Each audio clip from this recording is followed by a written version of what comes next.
Well, you have just heard from three of our legislative leaders who clearly are committed to this. And I do believe that there's tremendous receptivity and support for addressing this really important issue. I certainly want to acknowledge Dr. Vivek Murthy, the Surgeon General, who on behalf of administration has also been pushing this issue and really in many ways bringing this to the attention of the nation. And you'll hear later from him the advisory, which in fact he and Vice President Kamala Harris was able to actually launch this and make sure that people well live this. So we have a lot of work to do. But I am certainly encouraged, despite my earlier kind of cautious remark, that things are moving. We get the attention, but we do have a lot of work to do. So for the next few minutes, I just want to summarize where we are, and particularly for the public, since we have many people in the public meaning non-members. Many of them are also physicians, nurses, healthcare providers, and lay people to listen to today's launch of the plan. So can I have this? Okay, so the plan's vision is that patients are cared for by a health workforce that is thriving in an environment that fosters their well-being as they improve population health, enhance care experience, reduce cost, advance health equity, and therefore achieve the quintuple aim. Really important.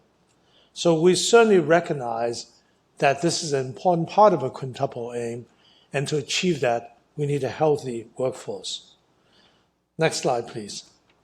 So we're hoping to showcase today the national plan.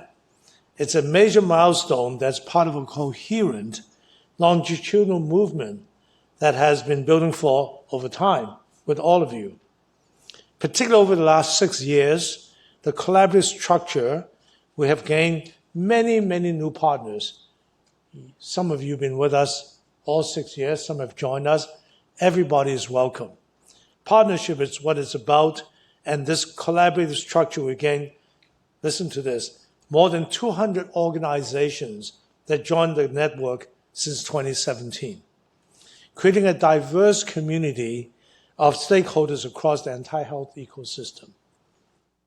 We have more than 100 members like you across the sectors participating in working groups.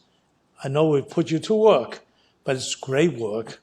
And representative from AHRQ, from CDC, CMS, and the VA, who have helped drive the national agenda. I think, therefore, the field is ripe for action. This national plan will help get everyone on the same page, and an important next step towards a future where health workforce can thrive for the health of the nation. Next slide. So this plan reflects a lot of hard work. My co-chairs, Tom Nasker, Darrell Kirch, Vivek Murthy, and the work of 14 steering committee members, and many of you, and also a public comment period, which received, I think, well over 1,000 comments we all responded to, and the rigor of the review process we've gone through. Truly, the plan is multidisciplinary and inclusive, and you can download it, as you can see, nan.edu/national plan. Next slide. So what are the priority areas? There are 7. One is create, sustain positive work and learning environment and culture. We all recognize, as you hear later from Christine Cassel and others, it's a system issue. It's not an individual weakness. So therefore, creating the work environment and culture is absolutely important. We also have to invest in measurement, assessment, strategy, and research. All that is essential for us to move forward, to be able to know where we are, to know what to do, having the strategy and research backing it, and to be able to measure progress. We recognize, as Senator Kane said, people are going through some significant mental health crisis during this period and even before. We have to address this and reduce stigma. And of course, there are many external factors that is, in fact, contributing to this problem. So we have to address compliance, regulatory, and policy barriers for daily work of our health workers. And of course, technology, making sure that EMR are user-friendly, IT tools that really support both the workers and the patients, and co-design this. And of course, as I said, this has to be institutionalized as a long-term value. And finally, we all believe in this. We have to recruit a diverse, inclusive workforce, because everybody can have a say, contribute, and thrive together. Next slide. So that means that we need a lot of people working on this. So very early in the plan, I said to my team, let's not only have actions, but identify actors. So people know what they need to do, because everybody's committed to doing this. So if I were one actor, I'd say, what do you want me to do? So we have listed all the actors here. There are 1, 2, 3, 4, 5, 6. How many are there?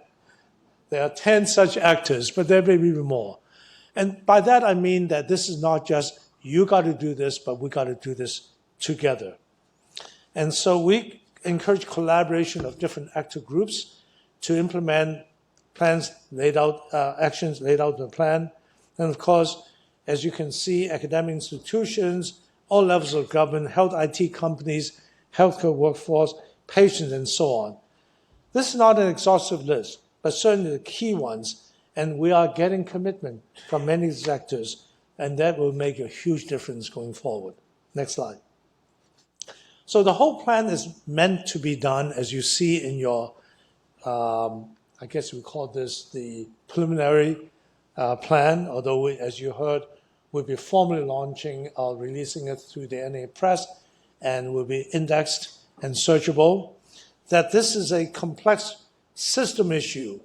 And so we're going to have to look at how to go forward. And here, this gives you an idea. In this case, one priority area is to create, sustain positive work and learning environment. The actors and the actions, all there. The report is in fact structured that way for easy to read and easy to find. And so, and we've done that for every single priority areas. And finally, next slide. What do we need to do? Mobilize evidence for a national movement. And you'll hear in the next session, chaired by Chris Sinsky, having Christine Cassel, Vivek Murthy, and Darrell Kirch talk more deeply about what are the actions really needed. And so I'm really looking forward to this. So this is where it is. And we will be talking more later about what is a movement. What are the essential things we need to do going forward? And I'll reserve those comments later, but now turn over to Chris Cassel and the three distinguished panelists, to Christine Sinsky and three distinguished panelists, Chris Cassel, Vivek Murthy, and Darrell Kirch, to go to the next session. So please, come on up. Thank you.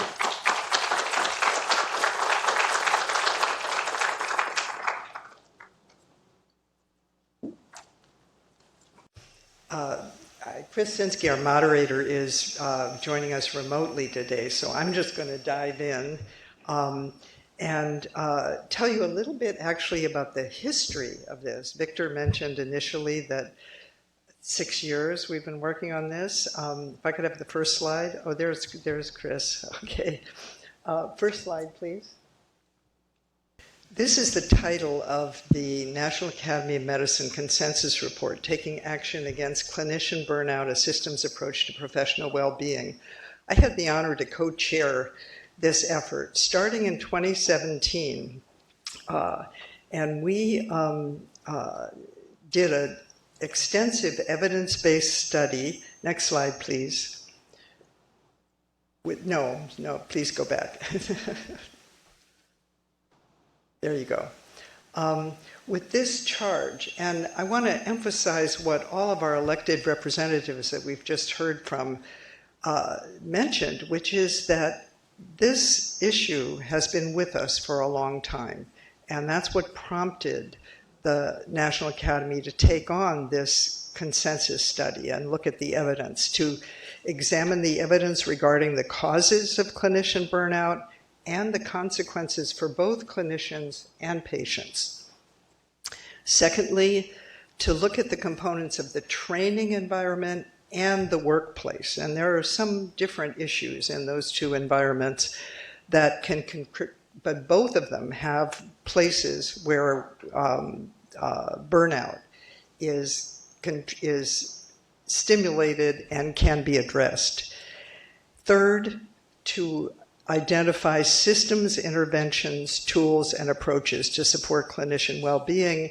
And finally, to promote a research agenda to improve the knowledge base. It was for this reason that I was pleased to invite Pascal Carrion to be my co-chair. Pascal is a human systems factors expert, systems engineer who understands these broader environmental and complex drivers for workplace health. Next slide, please.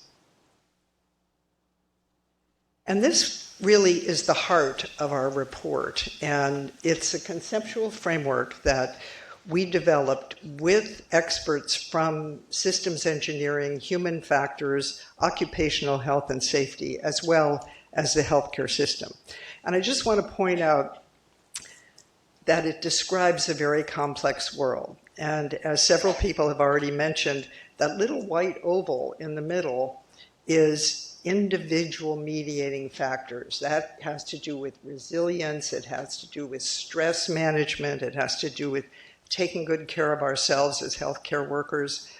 But those mediating factors are not enough to address the whole complex world of drivers that actually create the need for this effort to be so multidisciplinary and so broad-based. So very quickly, the internal circle is the microsystem, the clinical workplace, your ICU, your emergency department, your clinical setting, your hospital. That's where innovation can happen at the local level to really identify barriers to efficient workflow and ways that people can come together as teams to support each other. The in-between circle is our healthcare organizations and healthcare delivery systems, hospitals, hospital systems, et cetera. These are the places that make decisions about staffing levels, about investing in different technologies, about how they respond to different compliance pressures, and how they create a culture, either a culture that supports well-being or a culture that doesn't. And then the external circle is the rest of society, the rest of the world in which healthcare occurs. And so part of this is our whole regulatory system, our governmental regulatory system for quality and safety, our licensing, certification, and accreditation bodies, all of whom are very well-meaning in trying to advance patient safety and patient well-being and professional competence, but all operating independently and all adding more burden to the documentation requirements for every healthcare professional. In addition, we have, and have COVID just displayed this so vividly, the pressures of social attitudes and misinformation and pressures about do you believe in science or not, and do you trust medicine or not? And that then adds to sort of eating away at the confidence and the support of an already beleaguered healthcare system. So all of this may sound like it's too complex. There's nothing that anyone can do. Can I have the next slide, please? Nothing can be further from the truth. There is something for everyone to do. Everyone in our society exists in one of those drivers, and everyone in our society has a role to play. And these are the goals from the report, and you'll see that they are echoed in the National Action Plan.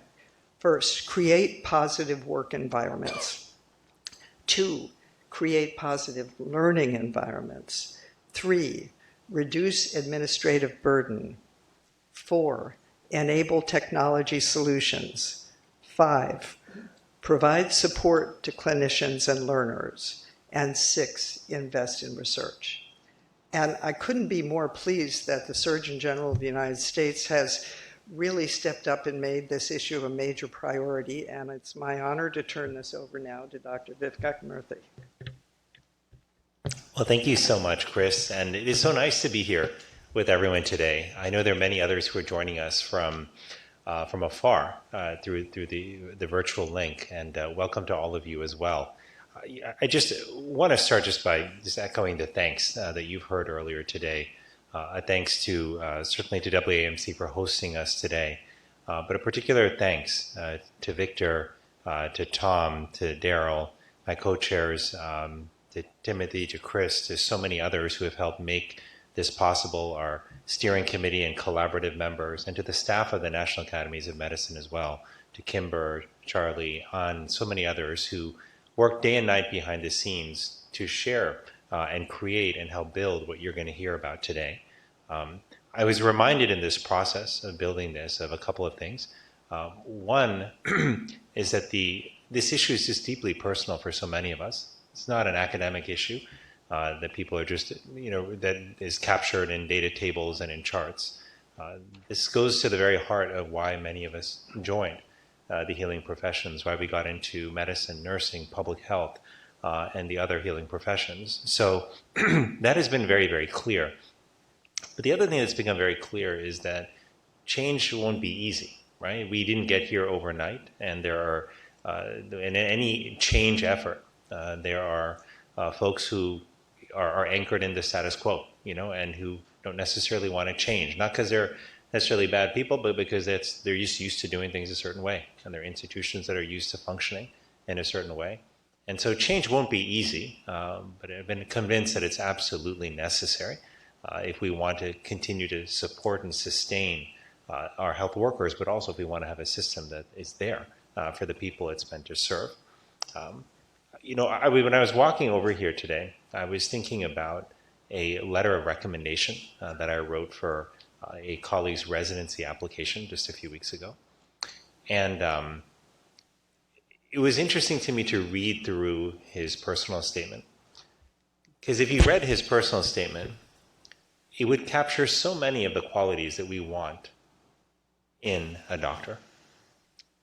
He talked about the passion for wanting to understand the stories and lived experiences of patients. He spoke about how excited he was to have the privilege of sitting at the bedside and holding someone's hand and listening to their stories and hopefully being able to help. He talked about the fascination with the science of medicine and being able to engage in this process of learning over the course of a lifetime. And he talked about the incredible community that he was excited to be a part of, a community of healers who came there inspired by high ideals. And there are so many people like him all around the country who are applying to medical school and nursing school, who are applying to MPH programs, who are applying to jobs and residency training programs and fellowships, and have that flame still alive and burning brightly within them that inspire them to go into this profession. And it reminded me of my own story, which, like so many of yours, was characterized by a similar excitement about people, about science, about stories, about wanting to make people's lives better. And medicine has been that for me in so many ways. But like many of you, I also came to see the dark side of it as well. I came to see that we had a lot less time for patients than I imagined we would, that I was spending a lot more time in front of screens than I was at the bedside. I also came to see that it wasn't so easy to do the right thing for patients, even when you knew what the right thing was. That getting a medication cleared by an insurance company sometimes took more time than figuring out what the medication should be in the first place. I saw that getting a rehab bed for a patient who really needed it because they couldn't go home was sometimes tough also when you had to cut through all the red tape. But I also saw that if we're honest about it, we haven't had a culture within the fields of clinical medicine and nursing and public health that have allowed people to talk about what's happening to them. We talk so often about wanting to see the whole patient in order to take good care of them. Well, it turns out it's just as important for us to see the whole health worker as well, to understand all that contributes to who they are and to their ability to serve. And if we don't do that, if we tell our health workers that their strength is defined primarily by how many papers they can publish and how many facts they can remember, how many hours they can stay up, and how hard they can work without complaining, that is only a shadow of what really true strength is. And we deny the humanity of individuals. We tell them that their empathy doesn't matter, that their challenges that they're going through are to be diminished. And we do this despite having good intentions. And that's why this process that we've been through over the last few years to build an action plan and more broadly a movement around addressing well-being is so important. Because it's about programs, it's about policies, but it's also about culture. It's about changing how we think about the people who are there delivering care and keeping our community safe. It's about seeing them as whole people and not simply as skill sets. When I had the privilege of serving as Surgeon General the second time around, it was very clear to me from the outset that I wanted to do something to contribute to addressing health worker burnout. I was really blessed to find Victor and the entire team at the National Academies of Medicine who became key friends and partners in that effort as well. And you see that, in fact, even in what's up here on the screen, the Surgeon General's advisory that I issued earlier this year is in many ways a perfect complement to the plan that you're hearing about today, the National Action Plan that the National Academies is putting forward. With this advisory, what we were seeking to do is to call the country's attention to this profound challenge of health worker burnout.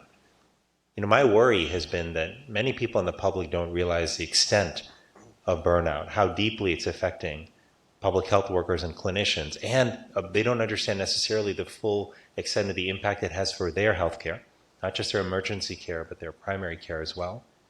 If we really want to build this effort to address burnout into a movement, we need the public with us. We need to make sure they understand the consequences of this issue and the urgency behind it. And I won't go over all of the details in this advisory because Darrell is going to lay out so many of the steps that we have taken building on what Chris has laid out.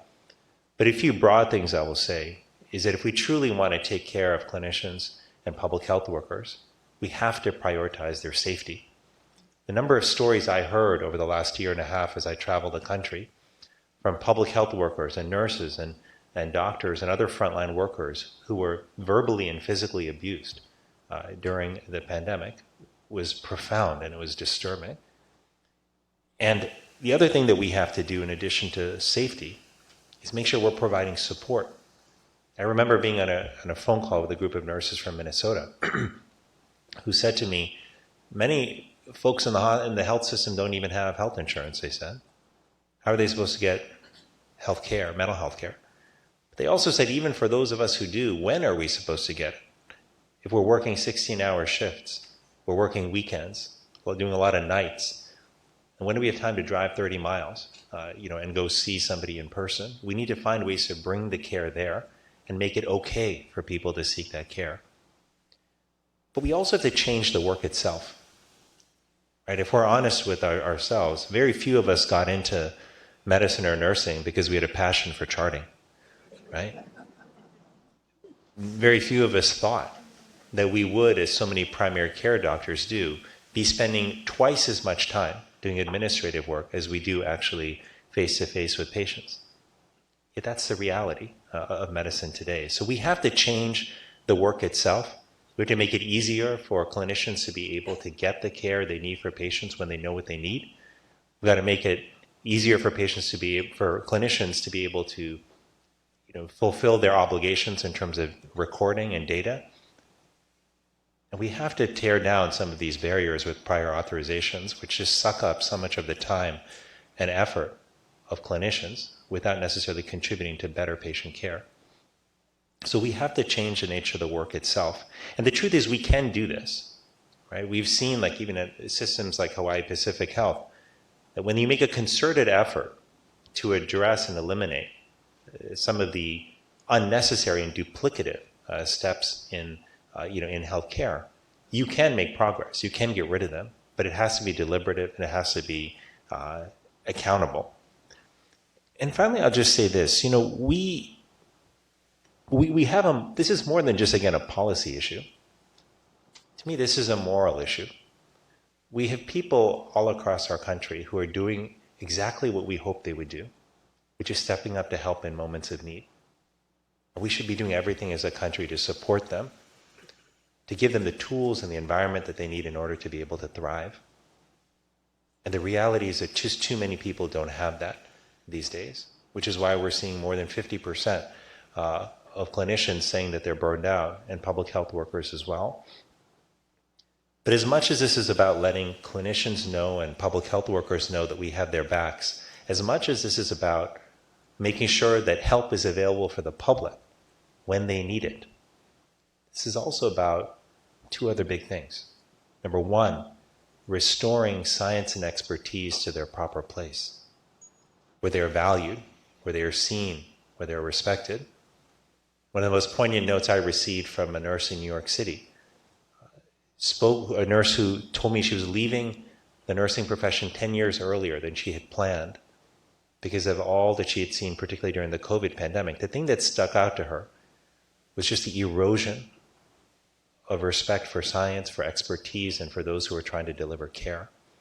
And as a result, the abuse that was heaped upon people. It is our job, in part, to help restore the value and the importance of science and expertise. That's part of what this is about. But lastly, it's also about how we think about mental health. Right? If we're honest, we know as a country we've had a tough time when it comes to addressing mental health concerns in recent decades. We have a terrible stigma around mental health that tells people that it's their fault if they struggle. And we see that magnified in many parts of the healthcare system as well. And that's something that we have to change. But I look at today, and despite all those challenges, I feel hope. And I feel a sense of promise. Because if you had told me that 15 years ago that we would be in a room like this with thousands of people joining from across the country with a national action plan, with the Surgeon General's advisory, with members of Congress saying that this is an important issue we have to prioritize as a nation, I would say, well, I don't know, that seems far-fetched. But that's where we are today. And it's not by accident. It's because of the hard work and the dedication of so many people, including folks in this room, who have helped make that possible.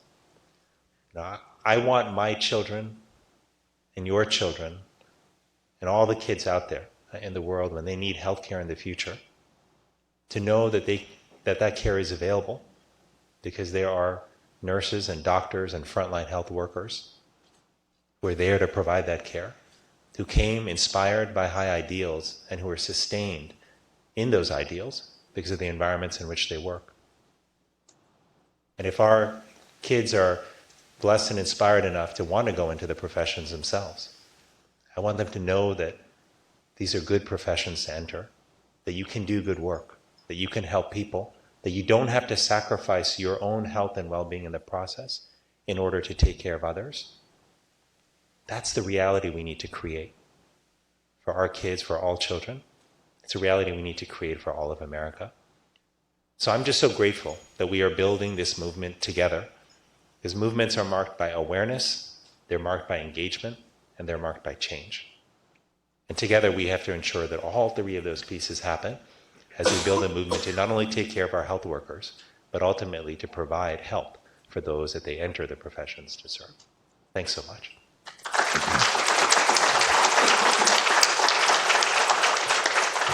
And with that, I will turn it over to my wonderful co-chair and friend, Darrell Kirch.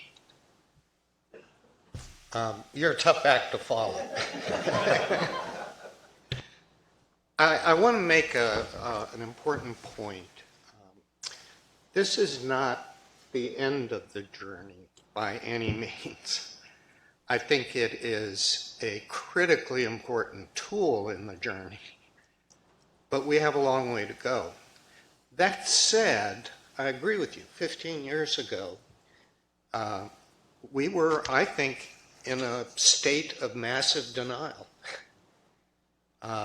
As a psychiatrist, I actually would see physicians as patients, and they would talk about their their burnout in the workplace, and burnout is a workplace condition.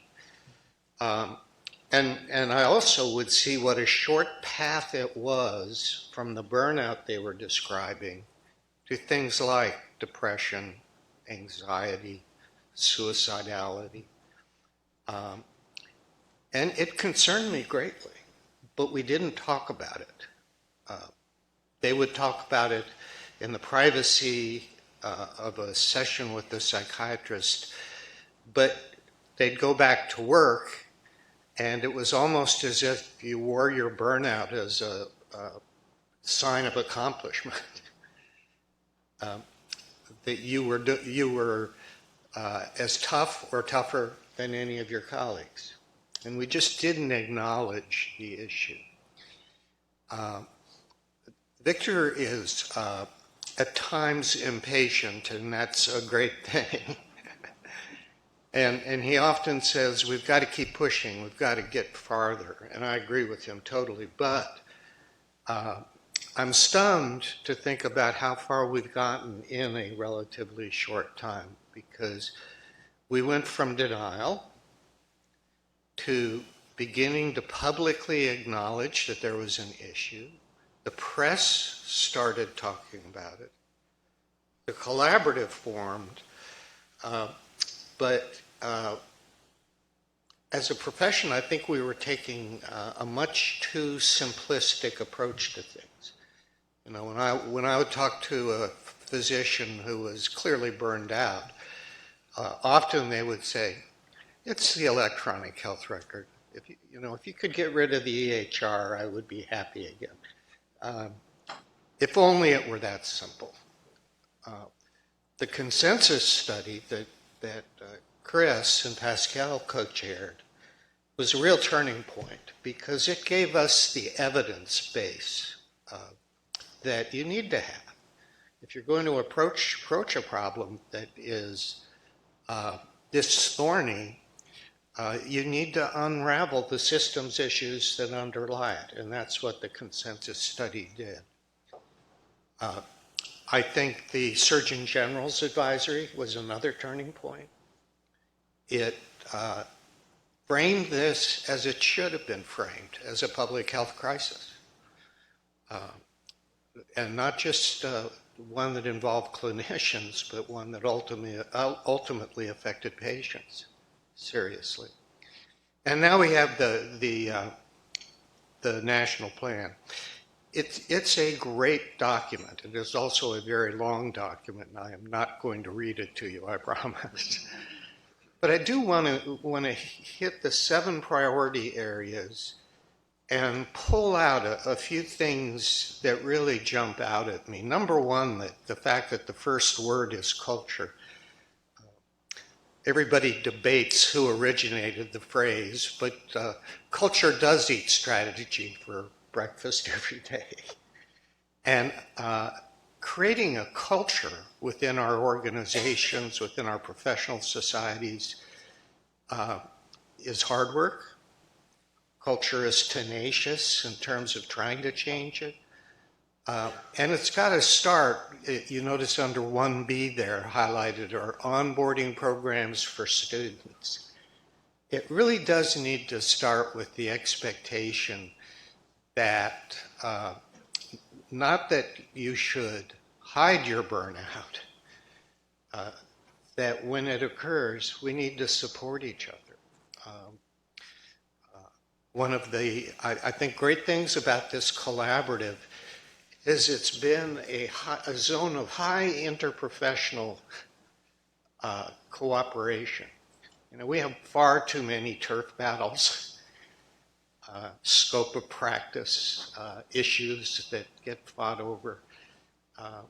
This has been something where I'm not seeing professions pitted against one another. I've seen them come together as allies in a way that's rare. And I think we need to imprint our learners on that from day one. The last point is this culture of reasonable performance expectations. I mean, you can only turn the treadmill up so high before people start flying off it.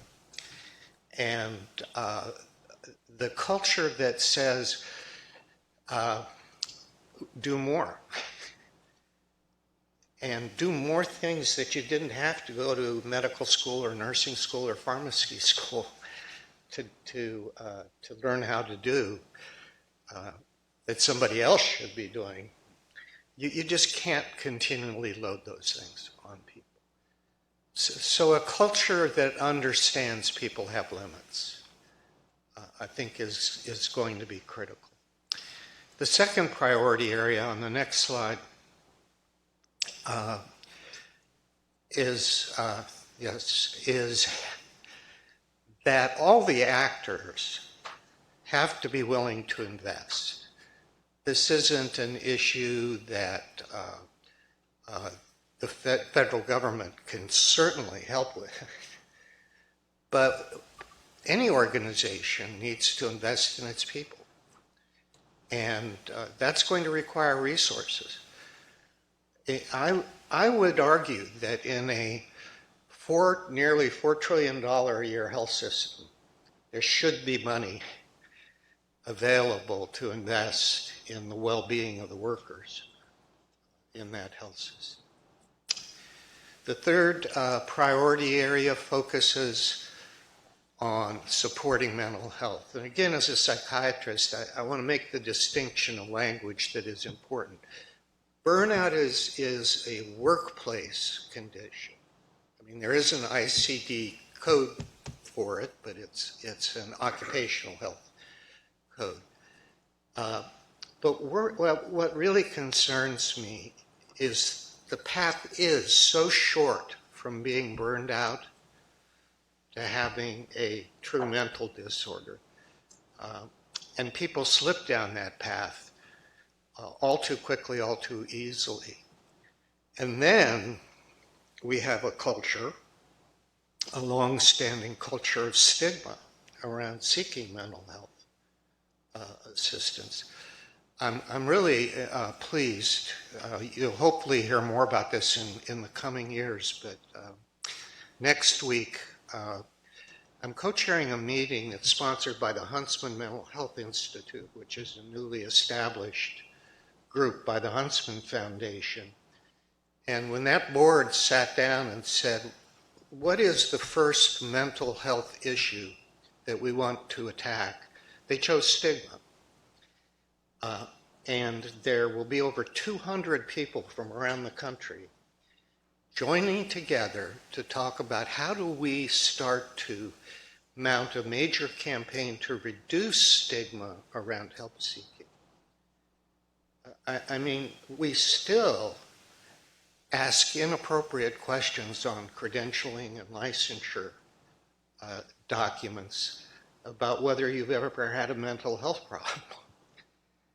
You know, what a grossly inappropriate question. The question is, are you medically fit to practice? Period. I'm hoping that actually the convergence of this stigma effort together with the clinician well-being effort might finally break the logjam. You know, I, as a medical school dean, I lost at least 2, possibly it was 3, students to suicide. None of them sought help. You know, clearly in retrospect they were depressed, but they were afraid to admit the distress they were in. We've got to attack its stigma as a key element in this national plan. The next slide, the priority area 4, is one you alluded to, that certainly the consensus study alluded to, and that's just the regulatory burden.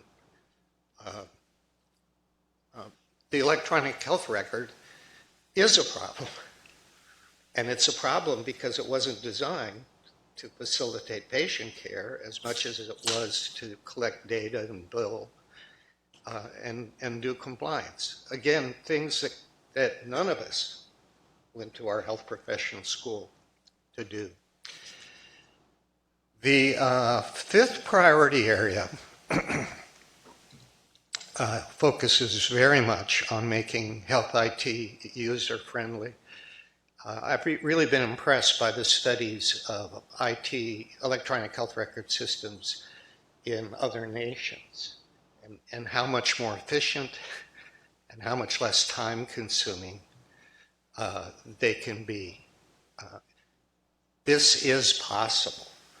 You know, this is a self-inflicted wound, actually, for the United States, that we allowed the IT systems to evolve the way that they did.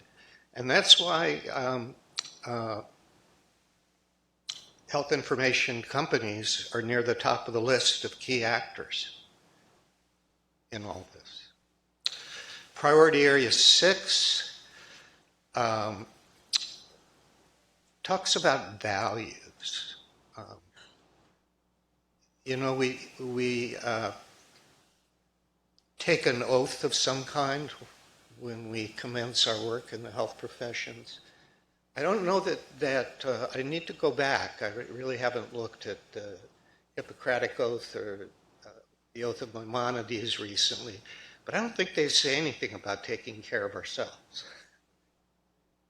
And so if those oaths that we take are statements of our true values, we need to call out the value of self-care, of willingness to support one another, of appreciating the value of not letting ourselves become isolated from one another. I think you wrote your beautiful book about loneliness. I think a lot of burnout, pardon me, relates to lonely clinicians. The last priority area, number 7, next slide, please,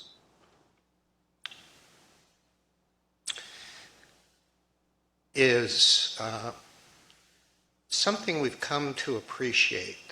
The convergence of the pandemic and the terrible issues it laid bare of health inequities in the country was really a call to arms for us to get even more serious about trying to create a workforce that reflects the diversity of our population, but also a health professions education system that talks about the harsh realities of health disparities. They just appointed, well, it was 2 years ago now, a new dean at George Washington Law School here in DC. Her name is Dana Bowen Matthew, and her book, Just Medicine, is one of the most beautiful explications of health disparities and how much work it's going to take us to really start to narrow that gap. I think, if anything, income inequality, as it's worsened, has made health disparities even a bigger problem. So again, it's a rich book with lots of specific actions. When you can go to the URL, which I think is on each page, you can go to the URL and pull it down. This, what we were given today, is a pre-publication copy, but I encourage you to take a look at it from the point of view of which actor am I. Some of us are actors in more than one of these groups. And which actions are within my control that I can really begin to attack. And then it begins to make it look possible. What 10 years ago we were in denial about, 10 years from now, we could all be able to look back and say, I took this action and that action, and it's helped improve the situation for me and for my colleagues. That's my wish for us all. I do think it's within reach. And the fact that you're all here in person and that hundreds of you are online shows we're coming together. So I don't know what our next slide is. Could you advance? It may say finish. And my timing was perfect because Kimber just held up the 1 minute left. So with that, do we turn it over to you, Chris? Thank you so much to each of you for your heartfelt and truly inspiring comments, but even more so for each of your impactful actions, which I think have brought us to this place that we couldn't have imagined 15 years ago or even 5 years ago. So I'd like to first start with that. My first question will be for you, Dr. Murthy.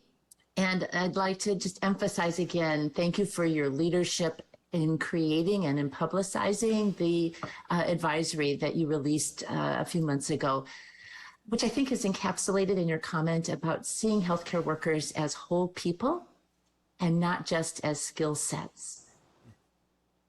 I'll remember that comment and probably use it in future forums.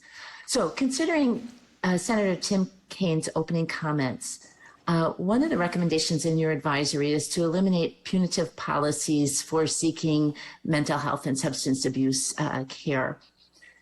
The Dr. Lorna Breen Foundation recently released a map of the United States, and while it's better than it used to be, still over about half of the states in the U.S. are not asking their licensing questions in a manner that's consistent with current recommendations. So I'm wondering if you can tell us any additional action you can recommend to members of this National Academy community, to members of the medical community, or others to catalyze these changes. To me, this seems like kind of an easy fix, but we haven't gotten there yet. So what do you think? Well, Chris, first, thanks so much for that question and just for all of your incredible leadership on this issue. You're absolutely right that one of the big barriers, as many folks here know, to clinicians, being able to talk about their mental health is they feel they're being punished often for being honest, and that comes through in part on licensing forms and questionnaires. Now, one of the challenges with our system, as it is in the United States, is that it's federated, right? And we have state medical licensing boards that often drive, what paperwork and licensure, questionnaires look like in a given state.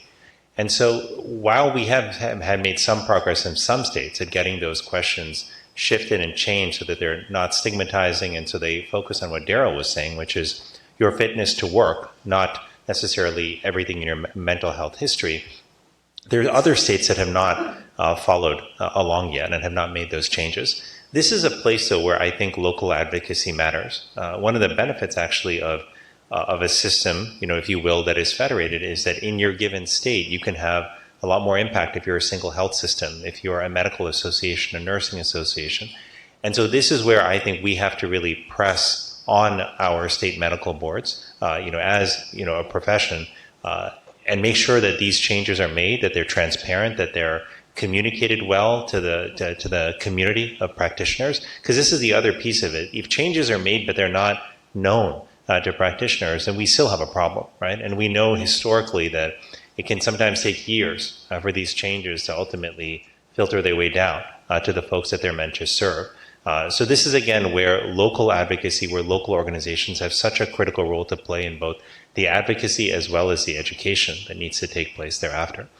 And lastly, I'll just say this, there's a lot that all of us have to do here, a lot of steps that government in particular can take. And we laid out many of these steps in the Surgeon General's advisory. And in addition to, of course, thinking about how we look at forms, et cetera, there's work government can do to help make the work itself better, right? By doing its part in terms of being a public payer to reduce sort of prior authorizations, regulatory burden. And I'm glad to say that the Center for Medicare and Medicaid Services has already embarked on that journey through their Office of Burden Reduction to help streamline and reduce the administrative tasks that are placed on clinicians.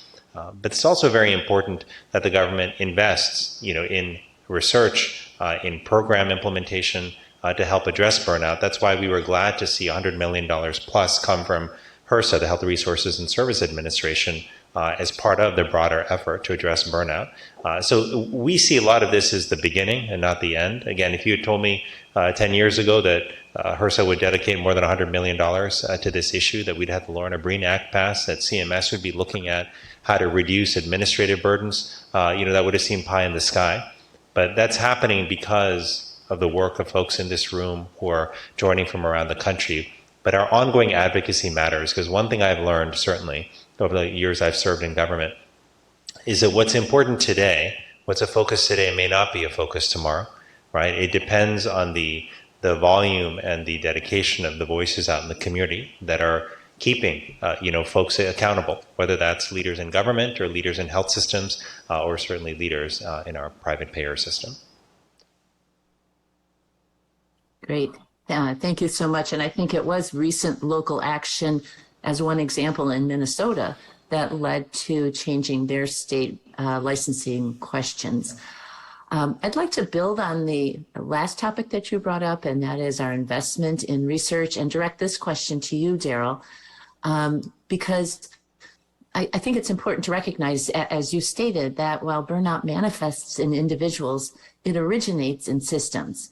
And so we really have to focus our effort and understanding what is it in the work environment that is driving so many healthcare workers to not feel that they are living up to their professional aspirations, that feel that they're not able to be the nurse or the physician that they had intended to be.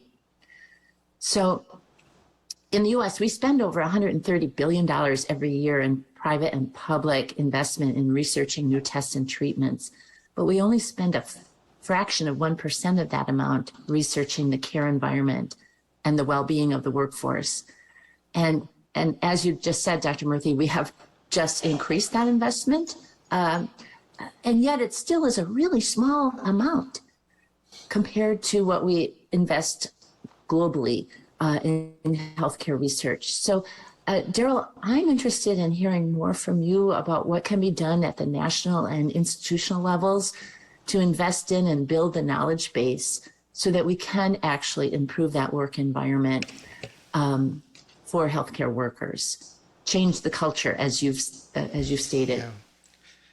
For decades, we've been actually investing significant amounts nationally to track mental health in our general population. So we know how to do good longitudinal research.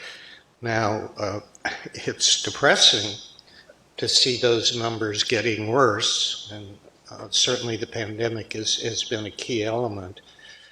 And it's especially concerning to see the impact on children.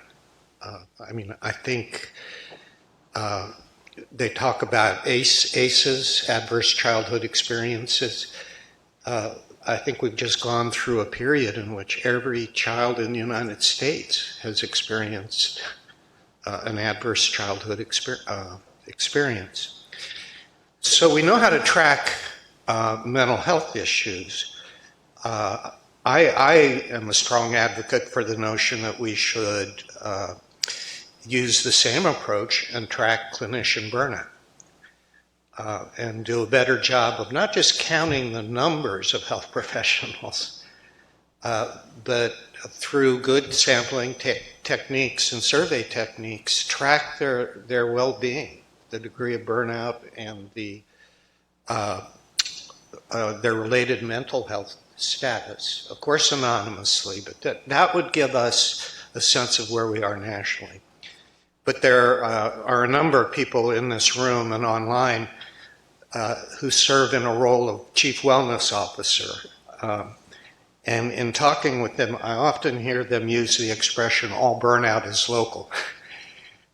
that you can have two units doing very similar work, but one is burned out.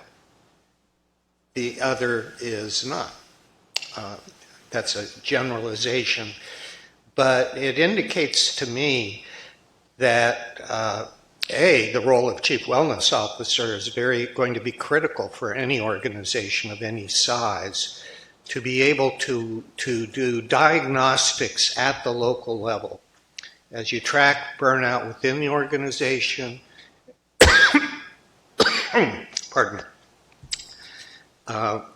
that you identify the hot spots, the same way we talk about hot spotting, to identify pockets of problem patients, doing hot spotting related to burnout. And then have equivalents of a rapid response team that can get into a unit, work with the people in the unit, and really start to deal with whatever the corrosive elements are. You know, and they differ. They could be short staffing, could be the problem in one unit. It could be a very toxic supervisor in another unit. It could just be lack of social cohesion and the failure of the people within the unit to pull together with mutuality of support. So I think we need that national investment in tracking longitudinally, and then the local investment really needs to focus on hotspotting those areas of distress. Great. Chris, can I just add Please. a quick observation to Darrell's point?